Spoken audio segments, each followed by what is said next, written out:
Hi everyone. तो बच्चों, हम बसंत भागे का पार्ट 6 पार नज़र की जयंत विष्णु नार्लिकर ये पाठ हम देख रहे थे। तो आज हम उसका पार्ट 2 देखेंगे। तो बच्चों, हमने कल क्या देखा कि ये स्टोरी कहाँ की है? ये मंगल ग्रह की स्टोरी है, यस ना। और उसमें क्या है, एक छोटा सा बच्चा है, उसका नाम जो है छोटू है। वो क्या होता है, वो बहुत ही जानने के लिए उत्सुक होता है कि उसके पापा एक सुरंगनुमा रास्ते से जाते हैं और वो वहाँ काम करते हैं जाकर। तो वो उसको बहुत उत्सुकता थी कि पापा कहाँ जाते हैं और कहाँ काम करते हैं। और जो छोटू था और उसकी जो उनके जो क्या था कॉलोनी थी, वो क्या थी, ज़मीन के नीचे रहते थे और उसके पापा सुरंगनुमा रास्ते से ऊपर जाकर काम करते थे। उसको बहुत जिज्ञासा थी कि वो ऊपर जाकर क्या करते हैं। तो एक दिन क्या हुआ, रविवार के दिन, संडे के दिन, छुट्टी के दिन, उसके पापा घर पर सोए हुए थे। तो उसने जो सिक्योरिटी पास थी वो छुप छुपाते हुए ली और वो उस सुरंगनुमा रास्ते पे चल दिया। और पहले दरवाजे से ही उसने वो स्वाइप की, वो अंदर गया। लेकिन उसको पता नहीं था कि उसके साथ क्या होने वाला है और वहाँ क्या था। सीसीटीवी कैमरा ने पूरा उसको कैच किया, उसको फ़ोटो भेजा। फिर वो वहाँ सिक्योरिटी गार्ड आए और उसको फिर उसके घर पहुँचा के दिया। हमने यहाँ तक अपनी स्टोरी देखी थी। तो आइए उसके आगे देखेंगे।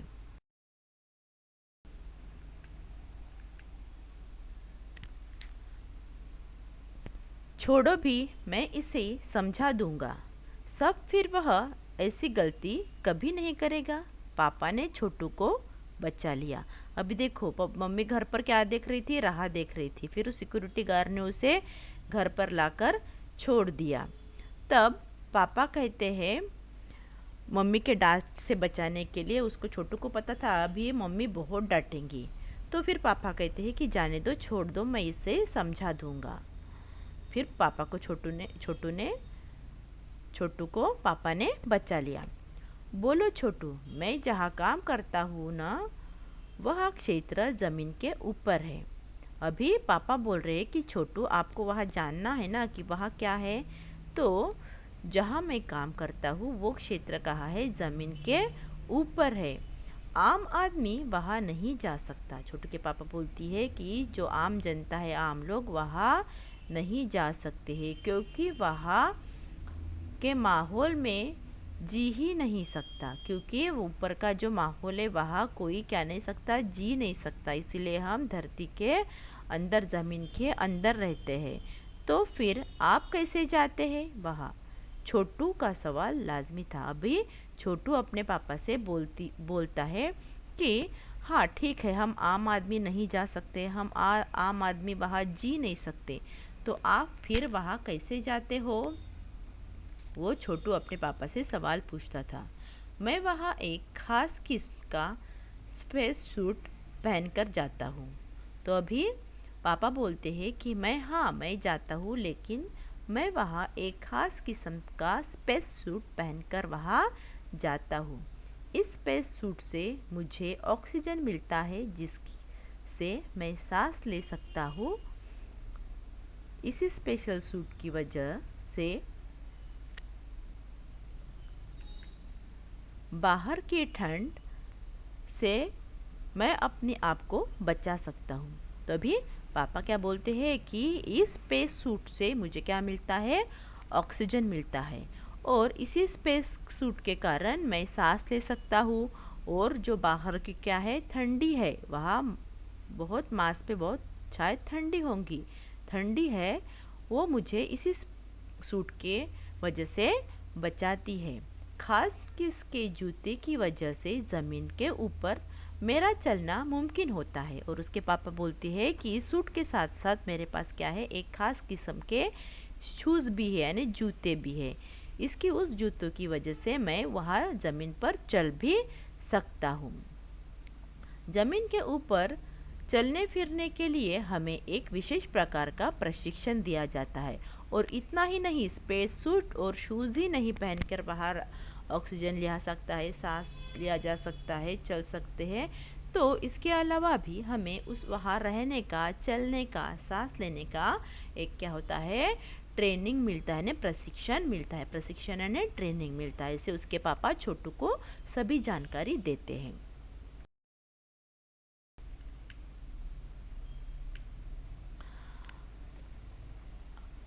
अपने तकनीकी ज्ञान के आधार पर हमने ज़मीन के नीचे अपना घर बना लिया। ज़मीन के ऊपर लगे विभिन्न यंत्रों के सहारे हम सूर्य शक्ति, सूर्य की रोशनी और गर्मी का इस्तेमाल करते आ रहे हैं। तो उसके पापा बताते हैं कि हमने क्या किया है, अपनी तकनीक यानी टेक्नोलॉजी का ज्ञान प्राप्त करके उसके टेक्नोलॉजी के आधार पर हमने क्या किया कि ज़मीन के नीचे कैसे घर बनाए जाते हैं, वहाँ कैसे रहते हैं, उसका हमने नॉलेज किया। और उसी तकनीक का यानी उसी नॉलेज का यूज़ करके हम सब यहाँ ज़मीन के नीचे रह रहे हैं। फिर उसी तकनीक का यूज़ करके उसी यंत्र का हमने विभिन्न यंत्र यानी बहुत सारे यंत्रों के इस्तेमाल से हमने यह जांच किया यानी टेस्ट किया कि सूर्य की शक्ति कितनी है, सूर्य की रोशनी कितनी है और उसकी गर्मी का इस्तेमाल हम ज़मीन के नीचे कैसे कर सकते हैं। उसी यंत्र के द्वारा हम अपना जीवन सही से यहाँ बिता रहे हैं, ऐसे पापा छोटू को बताते हैं। उन्हीं यंत्रों के सहारे हम यहाँ ज़मीन के नीचे जी रहे हैं। यंत्र सुचारू रूप से चलते हैं। अभी उसने पापा के कहा कि यही यंत्रों के वजह से हम ज़मीन के नीचे अच्छे से जीवन जी सकते हैं।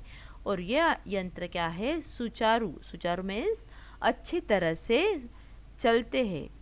इसके लिए बड़ी सतर्कता बरतनी पड़ती है। अभी उसके पापा बोलते हैं कि यह यंत्र यानी यह जो इंस्ट्रूमेंट है वो अच्छी तरह से चले यानी सुचारू रूप से चले, इसीलिए हमें बहुत सतर्कता बरतनी पड़ती है। मुझ चुनिंदा लोग इन्हीं यंत्रों का ध्यान रखते हैं और मुझ जैसे ऐसे चुनिंदा लोग हैं जो इस यंत्र का क्या करते हैं, ध्यान रखते हैं, ख्याल रखते हैं। जैसे कुछ बड़ा हो जाऊंगा मैं भी यही काम करूंगा। अभी छोटू बोलता है कि अगर जब जैसे ही मैं बड़ा हो जाऊंगा मैं भी क्या करूंगा, यही काम करूंगा। छोटू ने अपने मंशा पापा को बताई। तो पापा क्या कहते, देखो बिल्कुल, मगर उसके लिए खूब पढ़ना होगा। माँ और पापा की बात सुननी होगी। माँ ने कहा। अभी माँ देखो कि हाँ, आपको अगर ऐसा ही काम करना है पापा के जैसा तो आपको क्या करनी है, बहुत सारी पढ़ाई करनी है और अपने मम्मी और पापा की बात सुननी है। ऐसा कौन कहते हैं, उसकी मम्मी कहती है उसे।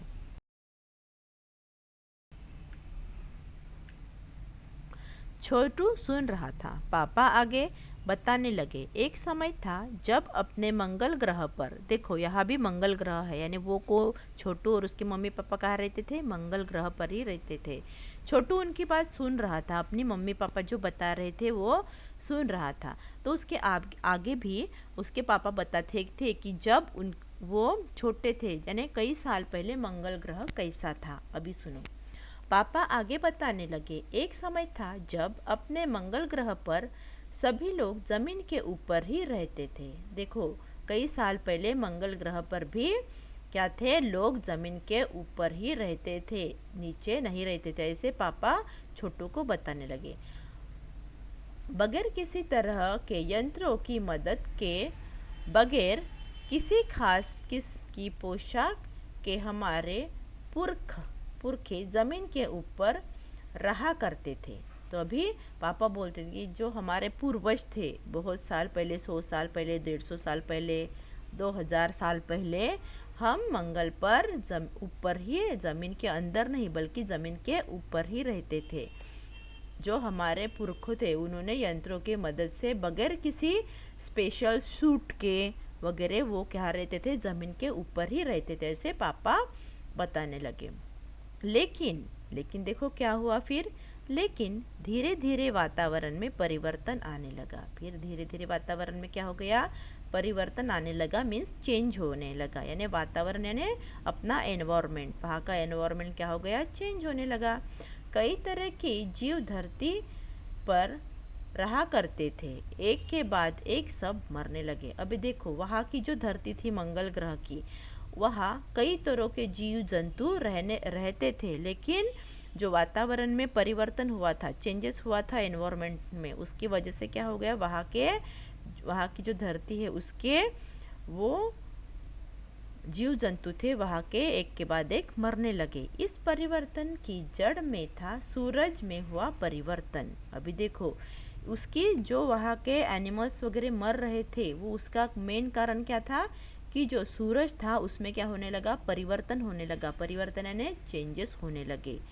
सूरज से हमें रोशनी मिलती है, उष्णता मिलती है, इन्हीं तत्वों से जीवों का पोषण होता है। अभी उसके पापा बता कि हाँ सूरज से ही क्या है, सूरज नहीं होता तो क्या होता, हमने ऑलरेडी सूरज के उस पर हमने निबंध लिख कि देखा है कि सूरज नहीं होता तो पूरा धरती पर अंधेरा होता। हम अपना सूरज से ही अपने, अगर सूरज नहीं होगा तो क्या होगा, हम अपना अन्न निर्माण नहीं कर सकेंगे, फिर हम भूखे रह जाएंगे, फिर हम क्या हो जाएंगे, थोड़ी देर बाद सभी धरती नष्ट हो जाएगी। तो उसके पापा भी वैसे ही बताते थे कि अगर सूरज था तो उससे हम क्या लेते थे, सूरज से रोशनी लेते थे, उष्णता लेते थे। इन्हीं तत्वों के आधार पर जीव का क्या था, पोषण होता था। लेकिन सूरज में परिवर्तन हो गया, इसीलिए धीरे धीरे वहाँ के एनिमल्स मरने लगे थे। सूरज में परिवर्तन होते ही यहाँ का प्रकृति संतुलन बिगड़ गया। अभी उसके पापा बोलते हैं कि जैसे ही सूरज में परिवर्तन हो गया वैसे ही क्या हो गया, यहाँ के प्रकृति का संतुलन बिगड़ गया, यानी प्रकृति नष्ट होने लगी। इसीलिए वो ऊपर रहते हैं क्या मांस के, नहीं, वो अंदर रहने लगे। प्रकृति के बदलते हुए रूप का सामना करने में यहाँ के पशु पक्षी, पेड़ पौधे, अन्य जीव अक्षम साबित हुए। तो पापा बोलते हैं कि सूरज में जो असंतुलन हुआ, उसमें जो परिवर्तन हुआ, इसकी वजह से क्या हो गया, वातावरण में यानी प्रकृति में हमारी एनवायरनमेंट है, प्रकृति यानी एनवायरनमेंट में क्या हो गया, असंतुलन बन गया, यानी इनबैलेंस हो गई हमारी प्रकृति। इसी वजह से वहाँ के जो पशु पक्षी, पेड़ पौधे और अन्य जीव थे वो उसको सहने के लिए अक्षम्य, मीन्स उसको सहने के लिए क्या नहीं थे, वो काबिल नहीं थे। इसी वजह से क्या हो गया, केवल हमारे पूर्वजों ने इस स्थिति का सामना किया। और वो बोलती है कि इसी स्थिति का सामना हमारे पूर्वजों ने किया और वो क्या हो गए, नष्ट हो गए। दूसरे दिन छोटू के पापा काम पर चले गए। अभी देखो उन्होंने अपनी स्टोरी बता दी कि पहले हम ज़मीन के नीचे नहीं रहते थे, ऊपर रहते थे, फिर वातावरण में सूरज में कैसे चेंजेस हुए, फिर परिवर्तन कैसे हुआ, फिर उनकी प्रकृति कैसे चेंज हुई, फिर पशु पक्षी कैसे मरते गए, फिर वो क्यों ज़मीन के ऊपर न रहते हुए ज़मीन के नीचे रहने लगे। इसका उन्होंने पूरा विश्लेषण छोटू को दे दिया। अभी दूसरा दिन स्टार्ट हो गया। देखो दूसरे दिन छोटू के पापा काम पर चले गए। देखा तो कंट्रोल रूम का वातावरण बदला सा था। शिफ्ट खत्म कर घर जा रहे स्टाफ के प्रमुख ने टीवी स्क्रीन की तरफ इशारा किया। अभी देखो छोटू के पापा दूसरे दिन कहाँ गए, काम पर चले गए। तो वहाँ जब कंट्रोल रूम में गए तो वहाँ देखा कि वहाँ का वातावरण क्या था, बदला था। और जिनकी नाइट शिफ्ट होंगी, ये तो सुबह गए दूसरे दिन, तो जिनकी शिफ्ट ख़त्म हो गई, जिनकी नाइट शिफ्ट ख़त्म हो गई, वो घर जा रहे थे। तो वो स्टाफ ने उनको बताया कि सीसीटीवी कैमरा की तरफ इशारा करते हुए उन्होंने कुछ तो भी बताने का उनको ट्राई किया। क्या ट्राई किया, देखो स्क्रीन पर एक बिंदु झलक रहा था।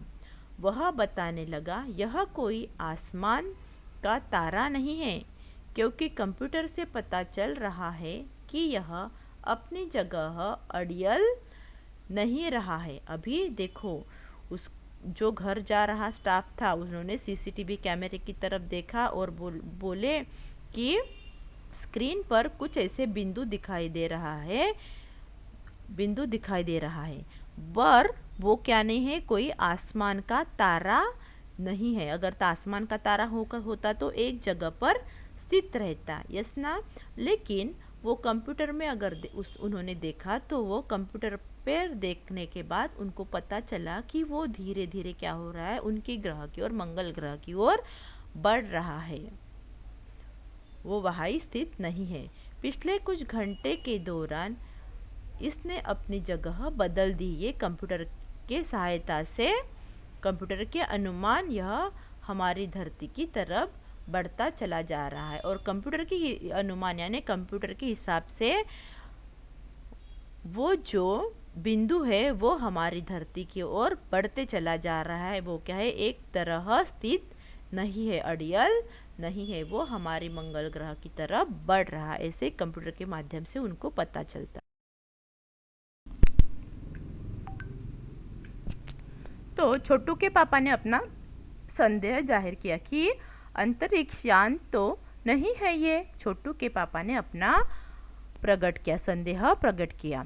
संदेह हमें भी है। वो फिर जो दूसरे वो सहकर्मचारी थे उनके, वो बोलते कि हाँ, संदेह तो हमें भी है, आप बस इस पर बराबर ध्यान रखिएगा। छोटू के पापा सोच में डूब गए।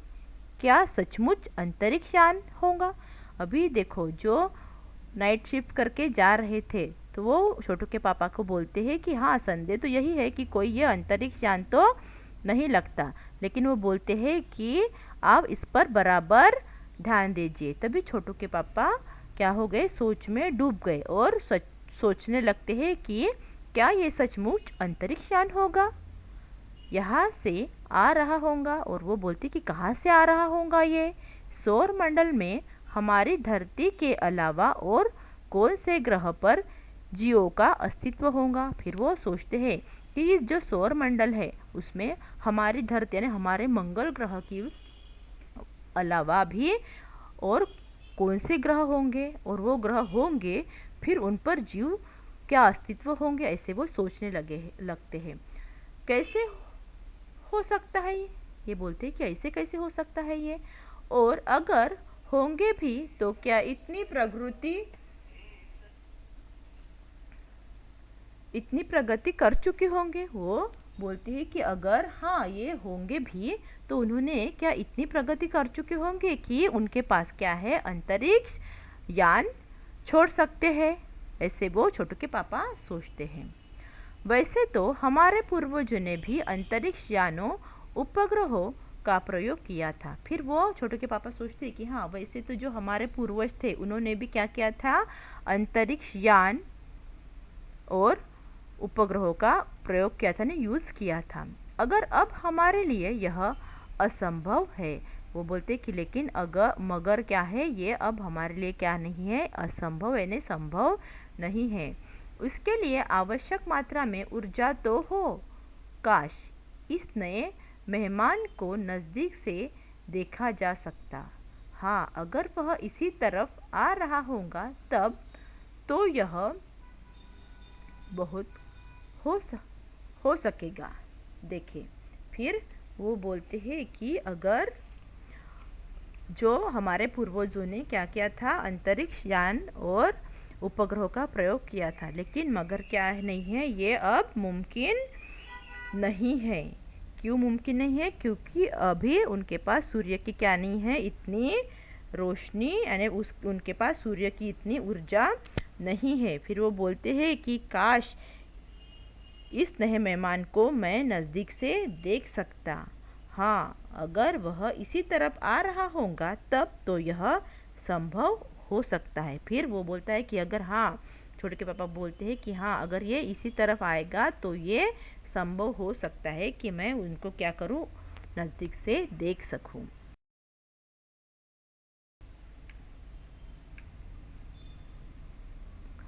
अब अंतरिक्ष यान से एक यांत्रिक हाथ बाहर निकला। अभी देखो क्या हो गया था, वो अंतरिक्ष यान उनके पास आ रहा था तो तभी उनसे वो अंतरिक्ष यान से क्या निकला, एक हाथ बाहर निकला। हर पल उसकी लंबाई बढ़ती ही जा रही थी और तभी क्या हो कि हर पल उसकी लंबाई क्या होती जा रही थी, बढ़ती ही जा रही थी। छोटू के पापा ने अवलोकन जारी रखा। अवलोकन जारी रखा यानी उन पर नज़र बनाए रखी। कॉलोनी को प्रबंध समिति की सभा बुलाई गई थी। अभी देखो कॉलोनी में एक सभा बुलाई गई थी कि हमारे मंगल ग्रह पर कोई भीषण ये हो गया है, आपत्ति आ रही है, ऐसे वैसे उनकी मीटिंग, इसलिए उनकी मीटिंग चालू हो गई, बुलाई गई। अध्यक्ष भाषण दे रहे थे। हाल ही में मिली जानकारी से पता चला है कि 2 अंतरिक्ष यान हमारे मंगल ग्रह की तरफ है बढ़ते चले आ रहे हैं। तो मीटिंग में क्या बता, जो अध्यक्ष भाषण दे रहे थे और कॉलोनी के लोगों को वो इत्तला कर रहे थे कि हमारी हाल ही में क्या हुआ कि मंगल ग्रह पर कोई 2 अंतरिक्ष यान हमारी मंगल ग्रह पर आ रहे हैं, बढ़ रहे हैं। इनमें से एक अंतरिक्ष यान हमारे गिर चक्कर काट रहा है। और वो अध्यक्ष बताते हैं कि उनमें से एक जो अंतरिक्ष यान है वो हमारे इर्द गिर्द क्या कर रहा है, चक्कर काट रहा है, गोल गोल फिर रहा है। कंप्यूटर के अनुसार ये अंतरिक्ष यान नज़दीक के ही किसी ग्रह से छोड़े गए हैं। फिर अध्यक्ष महोदय बताते हैं कि हमें कंप्यूटर की मदद से, हेल्प से यह पता चला है कि यह यान हमारे किसी नज़दीकी ग्रह से छोड़ा गया है, ने पास के ग्रह से आया गया है। ऐसे हालात में हमें क्या करना चाहिए, इसकी कोई सुनिश्चित योजना बनानी ज़रूरी है। तो अध्यक्ष महोदय बताते हैं कि अगर उन्होंने हमें हमारे ऊपर हमला कर दिया या कुछ तो भी कर दिया, तो इसीलिए हमें क्या करना चाहिए, एक सुनिश्चित यानी एक योजना बनानी ज़रूरी है कि अगर उन्होंने ऐसा किया तो हमारा क्या करना होगा, हम उसके प्रत्युत्तर में क्या करेंगे। नंबर 1, आपका ख्याल क्या है। तो देखो अभी वहाँ नंबर दिए गए होंगे, नंबर 1 कॉलोनी, नंबर 2 कॉलोनी, या नंबर, देखो पहले नंबर 1 गेट था, नंबर 2 गेट था जहाँ छोटू गया था। तो वैसे अध्यक्ष महोदय वो नंबर 1 को पूछते हैं कि आपका क्या ख्याल है कि हमें कौन सी योजना करनी चाहिए, अगर वो अंतरिक्ष यान वालों ने हम पर हमला वगैरह कर दिया तो हम क्या करेंगे। ऐसे अध्यक्ष महोदय 1 नंबर दरवाजे वाले को पूछते हैं। Now dear student, remaining part we will see our next part. Okay.